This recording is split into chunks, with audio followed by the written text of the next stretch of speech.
well, welcome Frank Soldano the third. Do you actually go by Frank Soldano the third, or is it another? Frank is fine. All right, well, welcome Frank. Thanks so much for coming and doing this interview today. I know a lot of people, it's really tough to get people to actually talk about their experience with ulcerative colitis and inflammatory bowel disease.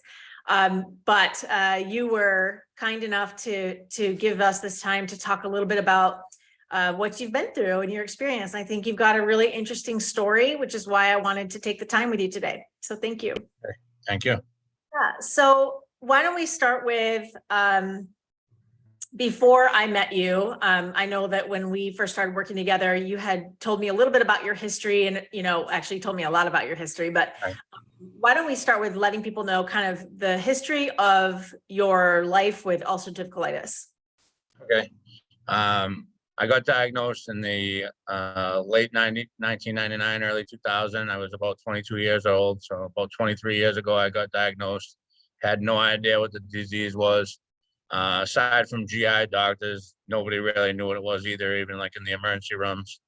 At first, it was pretty trying. I remember being at a job and I ended up having to leave that job because it was too stressful and I was very ill and I didn't really know how to manage my colitis or the symptoms yet. And like I've been battling with this for about 23 years. I usually go about 2 to maybe 3 years where I'm feeling okay, which is, people think, he's normal. And then I end up in a flare up, constantly on and off, prednisone and other types of steroids, anti-inflammatory steroids, along with biologics and, different things like that. In recent times, it's progressively gotten worse as I got older. So probably back in 2018 was the first time I was out of work on disability for just a few months. 2020, a few more months than, maybe it was like 2 months the first time, maybe 4 months the second time. Now we're in 2023 and I've been out of work since February. So it's probably about a good 5 months so far. And I'm not anticipated to go back to work, at least as of right now, it's the middle of July, probably even longer, depending on how things transpire. This time around, I'm taking a new medication once again, and I have not been able to come off steroids as quickly as I normally would. Pretty much steroid dependent and also steroid resistant. So that's kind of how it evolved thus far. Mm-hmm. Okay, and I know that a lot of people have different experiences with their physicians when they go to see their doctor, they get diagnosed.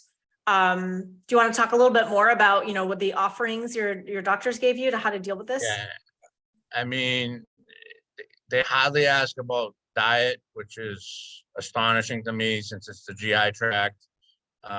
It's not all, this disease is not all diet, since I learned that over the years, but primarily, like, you definitely have to follow, in my eyes, a pretty rigid diet. I think that's why, I know I've had some trying times, but I think that's why I've been pretty successful to avoid surgery. I'd probably say a good 90 to 95% of the people that in my support groups, they're much younger than me, probably like 20 years younger than me. They're going for surgeries within 6 months to a year because the medications just don't work, or maybe sometimes promises are made or expectations are set and they're pretty unrealistic. A lot of times with the surgeries, they can't remove the entire disease. So, with the doctors, they're basically offering medications, which obviously, when you're in the situation, you don't really know what to do. You kind of have to advocate for yourself and learn as you go. What works for, yourself or another person with UC or Crohn's might not work for me. It's like many things, whether it's a medication or a lifestyle change. I think collectively it's more than a medication, it's more than a diet, which I've learned over time. The doctors are only trained to, I feel like, help you cope with the symptoms. They're not really trained thoroughly on to work outside the box from my experience. Like I said, they don't really ask me about diet. Mm-hmm. They don't really ask me about my job, the stressors in life. So it's kind of, you go in, you tell them your symptoms, and then they try to prescribe a medication and hope that it works. Medications typically, from my experience, take about 90 days to 6 months to work, if they do work. I've had medications not work and have to switch halfway through. So yeah, that's kind of my experience. It's basically trial and error. There's really not much to go off of. A lot of colonoscopies, which at times I get to a certain degree necessary because high risk of cancer and inflammation and the drugs can actually cause certain types of lymphoma and things of that nature. But I also feel like sometimes they're done at the wrong time. I don't think during a flare up might be the ideal time to get a colonoscopy. And I've had instances where I wasn't in a flare up and had to get a colonoscopy, and then I wound up in a flare up, kind of like a rebound effect. I mean, you're drinking a laxative that's cleaning out any type of good and bad gut bacteria that you have, and then they're putting a camera where it kind of doesn't belong. It's disruptive. So that's kind of like my experience with the doctors. I mean, don't get me wrong, they definitely have like your best interest in mind, but they're only experienced in what they're trained in. You know what I mean? So anything outside that, they can't really speak to, Right. from my experience, anyways. Yeah, that's a fair statement. And did you ever work with any alternative practitioners, or did you try any alternative therapies before you and I started working together? Well, I tried some medications for anxiety, and therapy, which I still do the therapy portion. The anti-anxiety meds worked for a little while to help me kind of get over the hump. I no longer take them by choice. I learned how to manage that in a different way. But when I was coming up through the ranks, like so to speak, a lot of stuff, holistic stuff, wasn't accepted by insurance. Whereas today, like I can go get acupuncture and it's covered by insurance.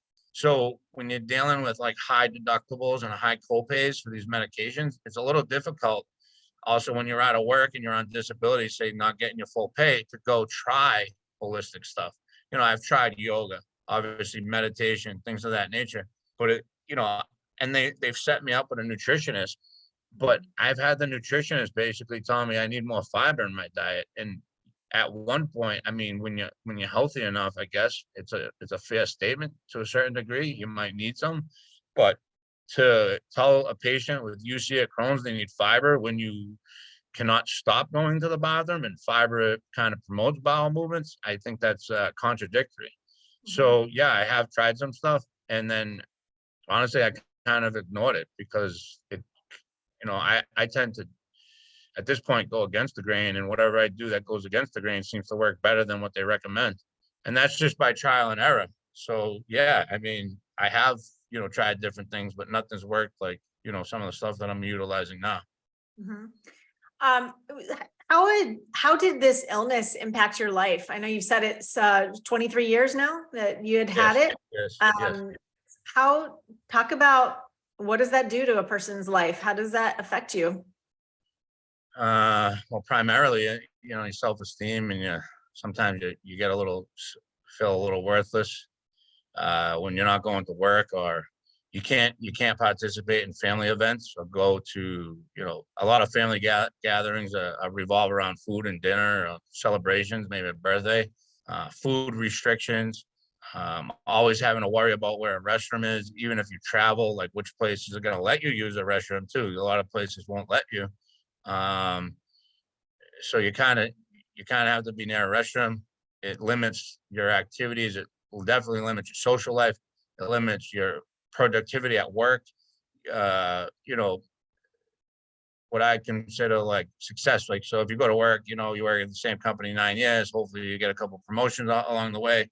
And for me, I feel like it's hindered my career progress, my relationships, and in my outside life, even my activity levels. I grew up playing sports. I like to exercise, whether it's lifting weights or go outside and walk, whatever it may be, do yoga.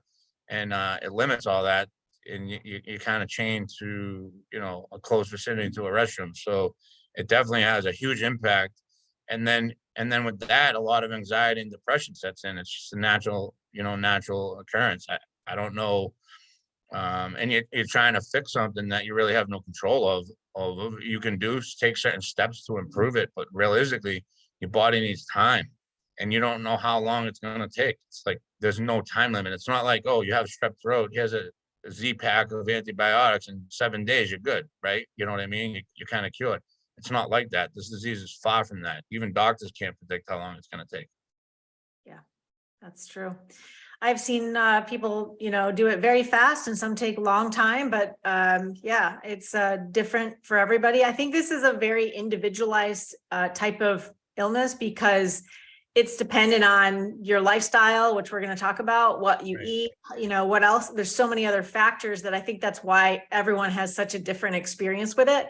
And then therefore needs a different type of, resolution. So, well, why don't we talk about that a little bit in this, when you and I met, so you found me online on social media Yes. and reached out and you had told me that, pretty much what you had said so far and that you'd been, diagnosed with this illness 23 years ago. And it was in a pretty severe state from what I remember. And, you were really just looking to try to avoid surgery was Yes. kind of the name of the game. Right. And so do you want to talk a little bit about, when you and I started work together, like, what were your first thoughts about the things that I was recommending? And then we can talk about like, the things that you did and the changes that you saw. Yeah, sure. So I think we met sometime in January. I was dealing with a flare up since about late October.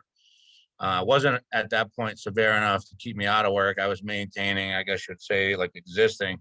But I did have to wake up like 4 hours before work to get there because of my morning, my bowel movements. My bowels are very active in the morning, so I would wake up 4 hours before shift, and then I'd have to drive like an hour to work and plan all that out, and then I'd restricting my eating times. And then when I first met you, when you're on social media, you don't know if somebody's just trying to like pry and try to like take money from you, so to speak, or if it was really to help you out. But you know, you were kind of falling in line with some stuff that I already knew, which is like an all meat or unprocessed food diet, which is animal based or carnivore. They're kind of interchangeable, but one of them is more restrictive. And I've already had experience with that, and I got good results. But I've never. What happened was I would always go back to like a regular, chicken, rice, and vegetable diet or whatever after I always felt good. And from speaking to you, I found that it was premature, and I'm not the only one that, as soon as you start feeling better and the meds start to work, that you kind of go back to your old ways. Now, my old ways weren't I wouldn't call them bad. Like, you know what I mean? I wasn't consistently like eating pizza and bagels. I would on occasion, but it was mostly like chicken, rice, like really what I consider to be pretty healthy and not so processed foods. But I guess there's a time and a place from what I learned from you thus far, taking it a lot slower, making sure you're really in remission or close to remission before you start introducing other foods. So I was definitely a little skeptical because it was so extreme, especially when you told me to eat chicken soup for 3 days straight. And because when you're on an all meat diet and you have no carbohydrates, chicken's not very fatty, and it's pretty hard to stay satiated, especially when you're taking anti-inflammatory steroids to make you more hungry. But I did that for 3 days, and within 3 days, my bowel movements were cut in half. So I knew that obviously at that point I had a lot more faith in what you were trying to tell me and explain to me, and I knew that I was moving in the right direction. I think I was able to, by the second day, go to work and not use the restroom. I'll have a bowel movement at work for like one entire shift, and I make it home, do my business in the morning, do my business at night at home in the comfort of my house without having to worry about work or where I might have to stop along the way. And then we took it to the whole other level with straight carnivore and the red meat, which I was happy about because the fattier meat keeps you full longer. And then we kind of just went with it, and it was just really meat and water, no coffee. I think we did a couple supplements like glycine and gelatin, because glycine is the healing amino acid for your epithelial cells and stuff in the gut. And we went from there. So you gained my trust quite quickly. Shortly after that, I purchased your book that you had written, and I realized that you put yourself through the ringer, probably just as much as I did. We in the health area, like whether it's fitness or diet, we, in a way, like obviously you have a lot more degrees and you studied it, but I have a lot of experience from my disease. and we're kind of very stuck in our ways, so to speak.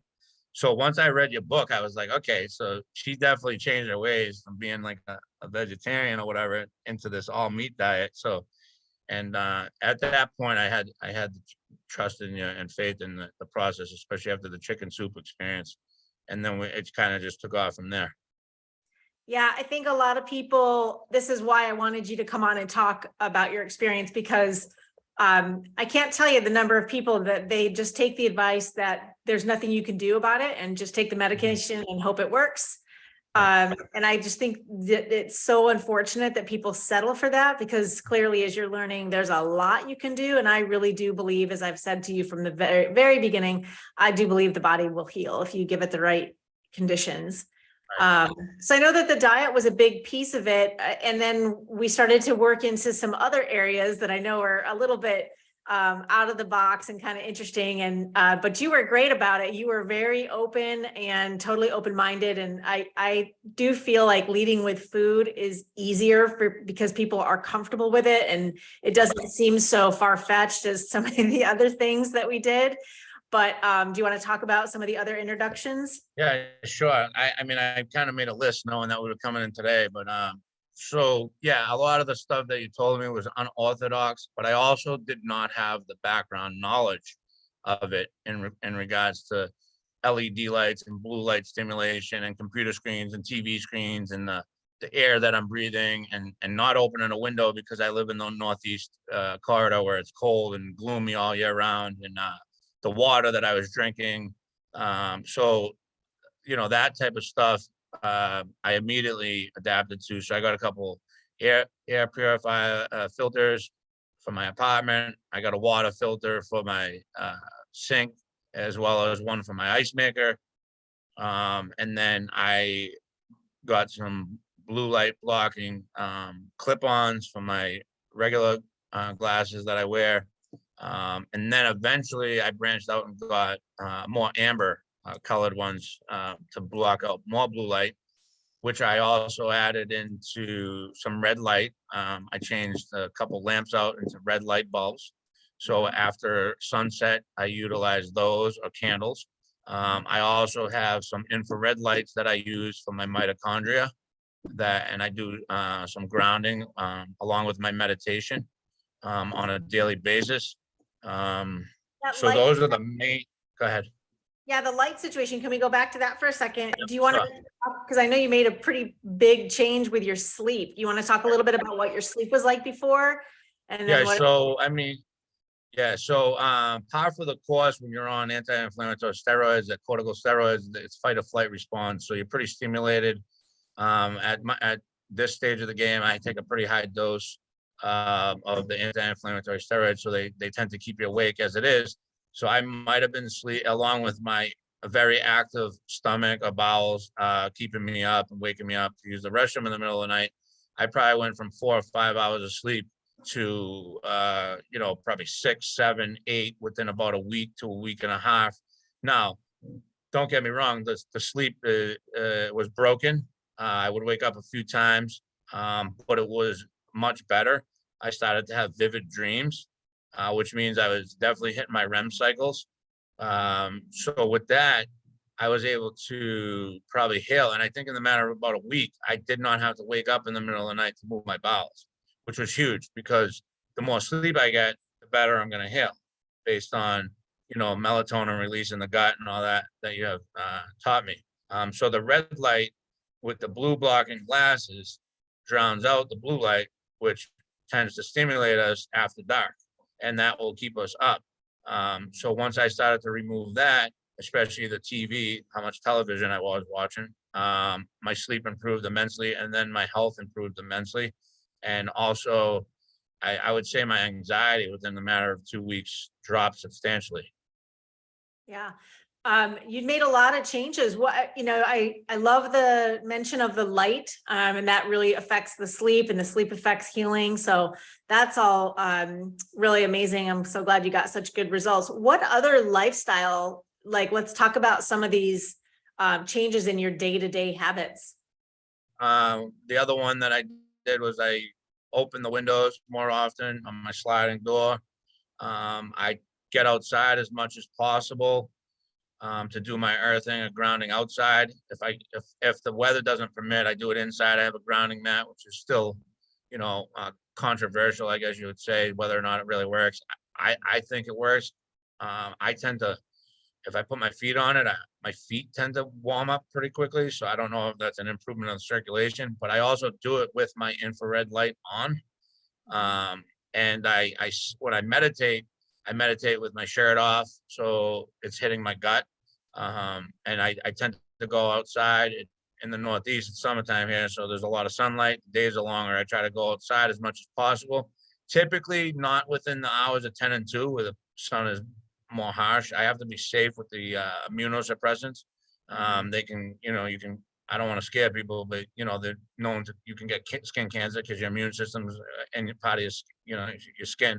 So I'll either go out before that or after that or both.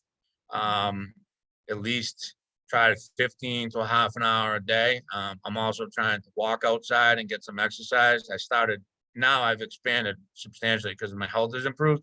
But before it was just walking outside around my apartment building because I needed to be near a restroom.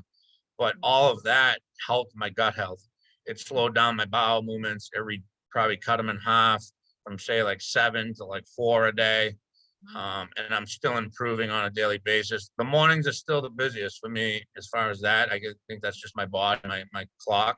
But I've noticed a huge change because of that. Do you think you'll get questions about your changes and improvements as to whether it's the medication or the diet or the lifestyle changes? Yeah, I mean, there's definitely going to be questions. So where I'm at, I take the medications because I've been taking them for years. I think that right now they're definitely necessary for me where I'm at physically. But I guess my mindset changed. I'm not counting solely on the medication like I used to. I feel like, the red light therapy, the grounding, getting outside, producing all the hormones during the day with the sunlight that get released at night that you had taught me, like one of the major ones is melatonin. I also found out why melatonin as a supplement doesn't work. And the vitamin D also helps your mood, which helps your anxiety. And I think the stress and anxiety of this disease and being out of work and things like that is a huge factor for me. I think I've always done well with the food and the physical part, mentally working through it. It's just the anxiety piece and the stress piece I'd never really fully addressed and understood. And like I said, I took a medication for a little while by choice, and then I decided to get off of it by choice. And at first it was a little intense, but there's other things that you taught me about too, like the lemon balm tea, lemon balm extract, the passion flower. I think the lack of having no processed foods. I started making my own toothpaste. So I use baking soda and peppermint extract with actually coconut oil. That's the mixture I use. And then I started making my own cleaning supplies with homemade lemon juice, baking soda, and vinegar. So I still have a few of the so-called chemicals in the house because sometimes you need them, but I don't utilize them on a daily basis and they're not prominent. So like between the air filters, water filters, the red light therapy, I also do acupuncture. Something else I added in, there was a gentleman you spoke to, Hamal, I added in vagus nerve stimulation, which I've been using. That's been huge for my anxiety. I do about 2 minutes, 2 to 3 times a day. My meditation, I also see a therapist weekly now in lieu of, taking a medication and using different avenues to manage my stress. I think collectively it's brought my stress down. And then also the overstimulation of stuff, I've taken that piece out. I still love TV. I still struggle with that a little bit, but everything collectively, has improved my stress levels and my sleep. So then everything just kind of falls into place. Did you just say for a second there? I thought I wanted to clarify. Did you say that you're no longer taking medications for anxiety? Yeah, I'm not taking anything pharmaceutical from prescribed. No, I'm not. That's amazing. That in itself makes a huge difference. Right. Because we know that that can affect the gut as well. Right. That's amazing. And what about supplements? I know a lot of people try various supplements and you know, products. I mean, when we're in that state, as you all know, I've been too, we're kind of desperate and we're willing to Right. try pretty much anything. But I didn't hear you say much for supplements in there. I know we got you taking some herbs, but are there any other There's- supplements that, because I think there's a- people think that they're gonna have to buy, you know, thousands of dollars worth of supplements. Yeah, and I used to do that, and I used to buy a bunch of vitamins too. And one of them I used to do was the calcium with the vitamin D, and then I found out it has titanium dioxide in it, which isn't good for your gut health. So there's only a few that I take. I take the lemon balm and passion flower. That helps me with my anxiety. So I usually do a lemon balm tea first thing in the morning. The other thing too, which you started me on, which I've never given up because I actually enjoy it because I don't drink my coffee anymore because that was causing a little anxiety. I use the gelatin powder.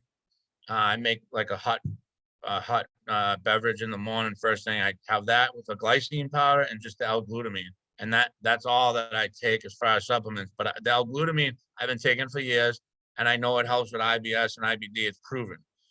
We produce it in our bodies, but as people with UC and stuff, and the amount of bowel movements, I feel like, you know, depending on the person, it can help you. There was periods of time where I removed it out because I wasn't sure if it was hindering my progress or helping my progress. So what I would do was, you know, after talking to you, telling you what's going on, we took it out for a few days to a week, and I didn't notice any negative change or any positive change. So I put it back. So I'll make a warm beverage with the gelatin, the glycine and glutamine in the morning. And then I use trace minerals and I'll do maybe a little bit more glycine and glutamine, just one tall, like, you know, 32-ounce water with that in it and some lemon balm extract. And that's just about it. I don't really do much in the way of supplements, and those are it. So the lemon balm helps with the anxiety and your nervous system, which is very overworked, and with the steroids that I take, you know, the anti-inflammatory steroids. So that helps with that. And then the glycine and glutamine and you know, the gelatin helps the gut heal. So that's really it. But you know, you could do it without it. Basically, I mean, I'm eating enough red meat. I'm probably eating about 3 pounds a day. There's enough. There's enough nutrients in there. I think I just enjoy at this point having a warm beverage in the morning because I don't have my coffee. So I figured, you know, I take my required medications, and then I have my gelatin drink, and then I'll have my lemon balm tea, and that's usually how I start my day. But other than that, I only have one other beverage that has supplements in it. So I'd say only like 2 to 3 beverages per day. The rest is all natural, you know, grass-fed, grass-finished beef. Yeah.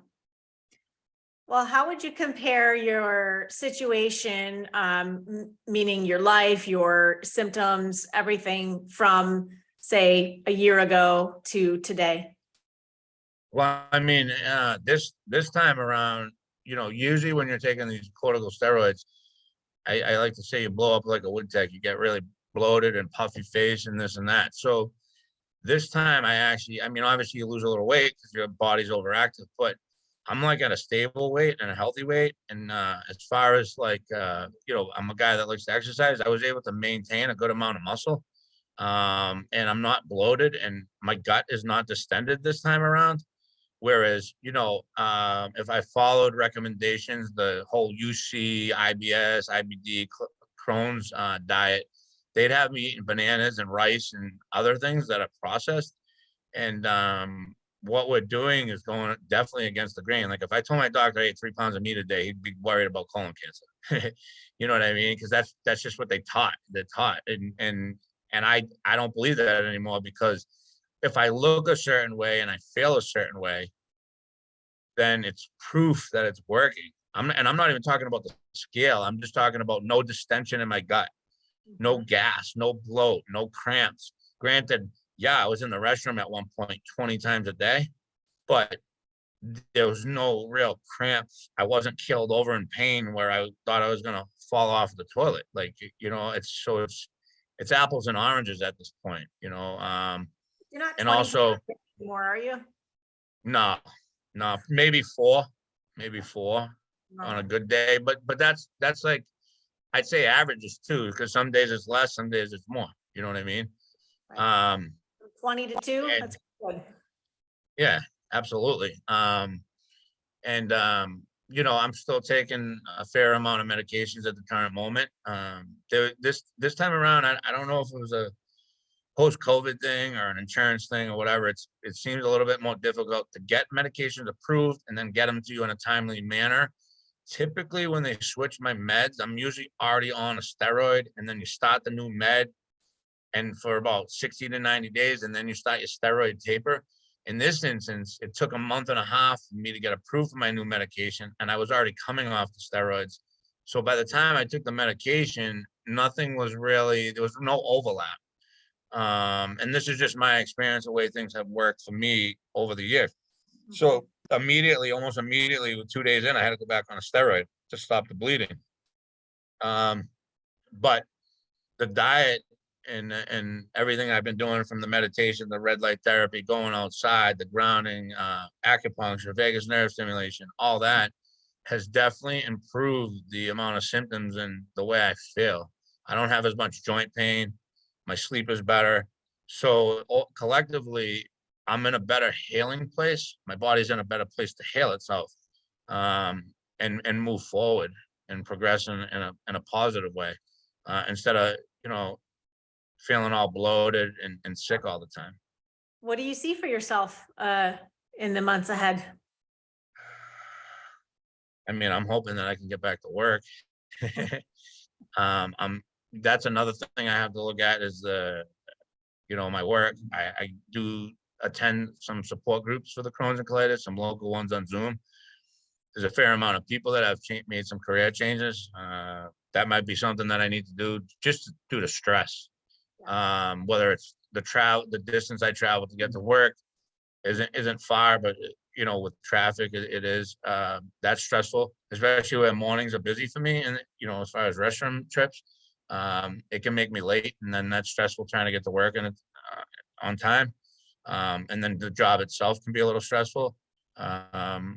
Hopefully, I'll definitely be able to get off the steroids. As far as my medication, I can't really project, what that looks like. I know yourself, you've been able to maintain and be off of meds. I've had it a very, very long time. So it might take me a lot longer to get to the point where I'm in remission, where I might be able to maybe come off medication. I just want to get more than 2 years without having a flare up. That's my goal. I don't have any goals as far as, not seeing doctors, not getting colonoscopies, not having medication. That's in the far future for me. The immediate future is getting back to work and continuing with this lifestyle change. Continuing with the filtered water, the air filters, opening the windows, being mindful of the blue light at night. As the summer is short here, pretty soon it'll be dark most of the time, and I'm gonna have to probably adjust my so-called feeding window. Like, because you taught me that my body stops producing the digestive juices and starts releasing hormones to go to sleep. So, my 7, before it was probably 9 and 5, I would eat maybe twice a day. Now I'm more active, exercising a little bit more, maybe like 3 times a day. But the 9 and 5, I can eat later than 5 o'clock now, because the sun doesn't set till about 8:30. You know what I mean? So I don't necessarily have to cram it in. I still keep to a pretty rigid schedule, because I think timing eating is good for me, because that helps me around the restroom and things like that. But the feeding window is definitely gonna shorten as the fall and winter comes near, and it's gonna be more difficult for me to get those UV rays to produce the melatonin and the sleep hormones that I need.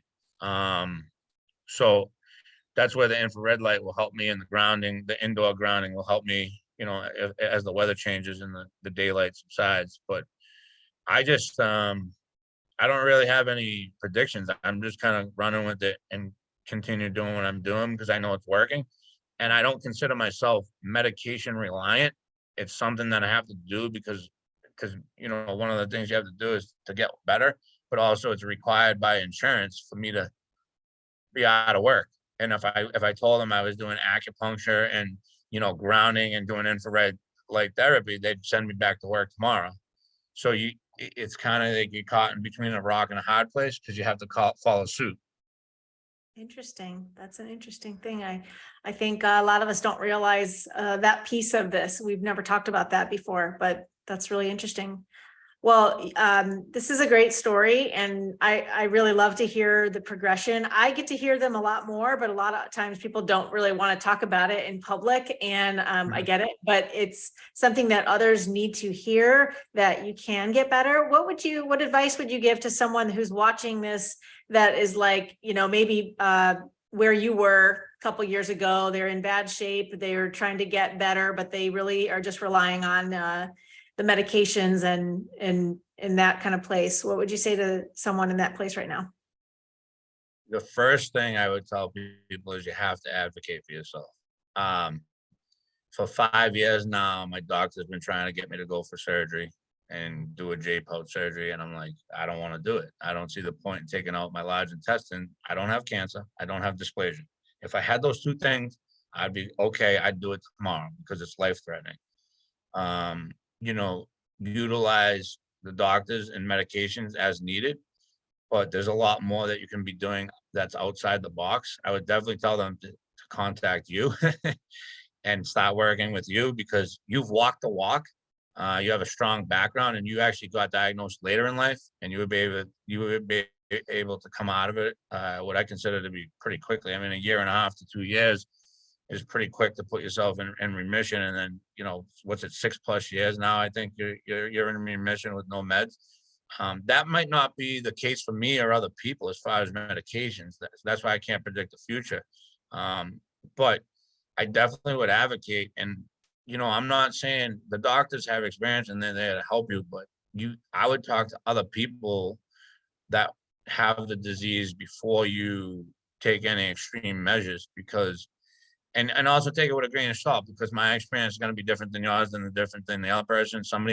There's so many medications I've tried and I got good results with, and then there's a slew of them that I burn right through that didn't even touch my inflammation or work for me at all. But then I've had ones work in 3 days, like literally in 3 days, my bleeding stopped from one medication. It only worked for 2 years, but and I thought I was at the end of the line. And there's the other thing is that I don't really want to get too involved in this session, but there's stuff in the pipeline. There's clinical trials out there where they're using devices, implanted devices for people like us, which I'm actually investigating now that I might partake in. They're doing it for Crohn's and colitis, but there's also one out for rheumatoid arthritis, because I have joint stuff that goes with my ulcerative colitis, and I talked to my rheumatologist. They're doing a vagus nerve study for implantable devices, and as we know with the medications, the FDA approves the medications kind of overlap between rheumatoid arthritis, Crohn's, and ulcerative colitis, but they get released for rheumatoid first, then Crohn's second, and then UC's last. So my thing is, I'm blessed because I still have my colon, and in order to, some of these things that they're trying out and testing out, you still need your colon. So had I done surgery 2 years ago, 3 years ago, 5 years ago, and even now they're still trying to, get me to go under the knife because they feel like it's a better option for me, because I keep on like so-called relapsing and ending up in these long bouts of flare up. They can't make you, they can only advise you. So it's really your journey. It's whatever you want out of it. If you don't want to do the work and change your lifestyle, then most likely you're gonna fall into that spectrum, that lane. I'm in my own lane, okay, and other people can walk in their own lane, and you just have to advocate for yourself. I keep a good journal. I journal every day of everything that I eat now. And I question, if I have a weird morning, I question like, hey, what did I do yesterday differently? Did I not go to bed at a timely manner? Did I stay up with blue light on? Did I eat something different? Or was I just stressed out yesterday? Or maybe it's nothing. So that's really what I would say is you really gotta walk your walk and just pay attention, because there's a lot of like negativity around certain things. And that's what I would advise people to do. Yeah, I think that's really good advice. Thanks for sharing your story today, I think, and I Thank you. hope that it gives a lot of people that are in the throes of ulcerative colitis or Crohn's, gives them hope that things can get better, because I Yes. believe, well, and they can if you, exactly what you said, put in the work. So thank you so much for sharing Thank you. today. And I think we'll have to come back maybe next year and do a little recap and see how you're doing. Okay, definitely. All Thank you. right. Thanks, Frank. Yeah.